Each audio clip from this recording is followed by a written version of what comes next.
இவரை நெக்லெக்ட் பண்ணா சாபம் உண்டு, நியாய தீர்ப்பு உண்டு.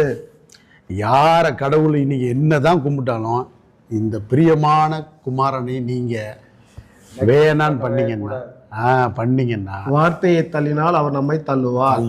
ஆமென். ஆமென். ஆமென். அப்ப இங்க பாருங்க, பாவ மன்னிப்பும் இல்ல, நியாய தீர்ப்பும் வந்துடும். ஆமென். ஆமென். ஆமென். யூதர்களுக்கு அதான் வந்தது. ஆமென்.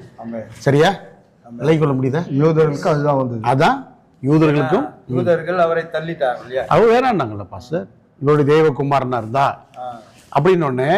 இப்ப நல்லா கவனிங்க, தேவகுமாரனா இருந்தா தள்ளிட்டோன்னே அவர் தேவகுமாரனா இல்லாம இருந்திருந்தாருன்னா இன்னைக்கு யூதர்கள் அவ்வாறு தனியா இருந்தாங்கன்னு வச்சுங்க. அப்ப நீங்க சொல்லலாம் என்னன்னு, இவர் தேவகுமாரன் இல்லப்பா அப்படின்னு. தேவகுமாரன் இல்லைன்னு சொன்ன உடனே புறஜாதிகளுக்கு மன்னிப்பு வந்துருச்சு, அவர்களுக்கு நியாய தீர்ப்பு வந்துருச்சு. நியாய தீர்ப்பு வந்துருச்சு. சரியா பாஸ்டர்? இன்னைக்கு வரைக்கும் நியாய தீர்ப்பு நியாய தீர்ப்புல ஓடி